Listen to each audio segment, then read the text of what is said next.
یہ جو ناخن ہے یہ جنت میں جب تھے تو یہ ناخن پورے جسم کا یہ لباس تھا جس کے اتارے جانے کا ذکر ہے.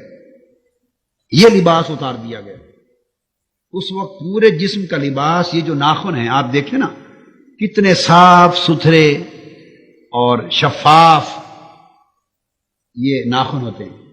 تو ناخن جسم کا جنتی لباس تھا. یہ جنتی لباس تھا. اب خواتین کے لیے ماؤں بہنوں بیٹیوں کے لیے بھی ایک نکتہ ہے. یہ اس جنت کے لباس کی تھوڑی سی یادگار پھرتی ہے. اس کو آپ نیل پالش کے ساتھ چھپا دیتی ہیں. یہ تھوڑی سی تو یاد رہ گئی ہے جنتی لباس کی, تھوڑی سی یاد رہ گئی. اس لیے خاص طور پہ جب وضو غسل کرنا ہوتا ہے وضو تو اس وقت تو نیل پالش پھر جائز نہیں, چونکہ وضو نہیں ہوتا, اوپر ایک تہ آ جاتی ہے. جن ایام میں نماز نہیں پڑھنی وہ ایام چونکہ جنتی عمل سے ذرا الگ کر دیے گئے ہیں نا, ان دنوں میں یہ لگا لیں نیل پالش. مگر جب نماز پڑھنی ہو عبادت تو یہ جنت کی یاد کی باتیں ہیں ساری, اس وقت اس کو کھلا رہنے دیا کریں تاکہ جنت کی یاد رہے. اور اس لیے گندگی سے صاف رکھیں, کاٹتے رہیں, صاف رہے, چونکہ جنت کے لباس کا حصہ ہے. تو لباس یہ ہوتا تھا. اب اس تفسیر میں اور بعض کتابوں میں آیا کہ یہ حصہ بچ گیا. اللہ پاک نے یاد کے لیے اس لباس کا حصہ چھوڑ بچا دیا. اور بعضوں ذہنوں میں سوال آتا ہے کہ حضور علیہ السلام کا اسم پاک جب اذان میں لیا جاتا ہے تو اس وقت آپ انگوٹھے یعنی ناخن چوم کر آنکھوں پر کیوں رکھتے ہیں؟ ویسے ہاتھ کا کوئی اور حصہ یا کوئی اور طریقہ کیوں نہیں رکھا گیا؟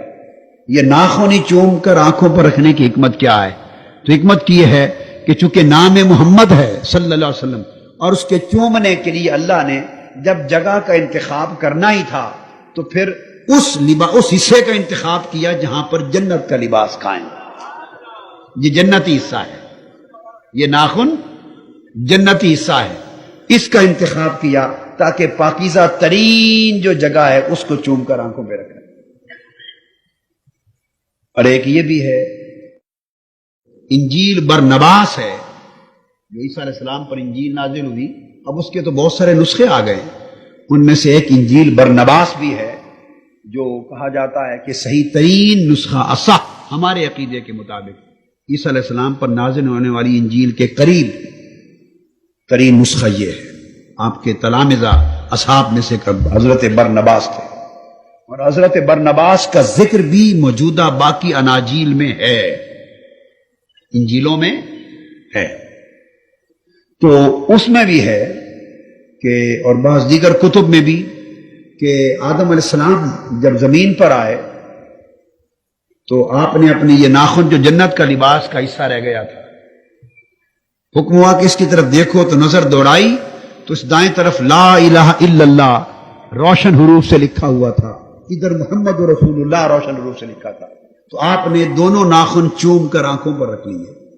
تو حضور علیہ السلام کے اسم پاک پر اور کلمہ شہادت جب آتا ہے, اس میں محمد آتا ہے صلی اللہ علیہ وسلم, اس وقت انگوٹھے ناخنوں کے مقام سے چوم کر آنکھوں پر رکھنا سیدنا آدم علیہ السلام کی بھی سنت ہے. اور حاشیہ طحطاوی جو مراقی الفلاح پر, اور وہ حاشیہ ہے نور الازا کا, احناف کی مذہب امام اعظم ابو حنیفہ کی بڑی معتبر کتاب, اس کے اندر یہ درج ہے کہ یہ سیدنا خضر علیہ السلام کی بھی سنت ہے, انگوٹھے چوم کر حضور کے اسم پاک پر آنکھوں پر رکھنا. سیدنا خضر علیہ السلام کی بھی سنت ہے, آدم علیہ السلام کی بھی سنت ہے. اور بعد میں حضور علیہ السلام کی امت میں سب سے پہلے سیدنا صدیق اکبر کی سنت ہے رضی اللہ تعالی عنہ. ملا علی قاری نے موضوعات کبیر میں بیان کیا اور دیگر کتب میں, اصل مسند دیلمی فردوس, امام فردوس نے دیلمی نے مسند الفردوس میں بیان کیا کہ حضور کی اذان جب آئی تو اس میں پاک آیا جب آقا علیہ السلام کا, تو سیدنا صدیق اکبر نے انگوٹھے چوم کے آنکھوں پہ رکھے. آقا علیہ السلام نے پوچھا ابو بکر ایسا کیوں کیا ہے؟ فرمایا حضور آپ کی محبت میں. تو آقا علیہ السلام نے فرمایا جو کوئی ایسا کرے گا میں جنت میں اس کی قیادت کر کے اس کو ساتھ لے جاؤں گا اور شفاعت کروں گا.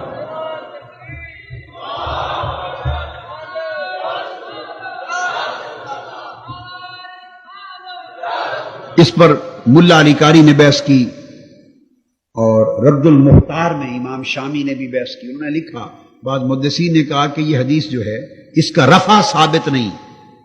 حضور کا فرمانا کہ جنت میں انا قائد لہ فی الجنہ قیادت کر کے لے جاؤں گا شفاعت کروں گا، یہ حدیث مرفوع نہیں ہے، رفع ثابت نہیں.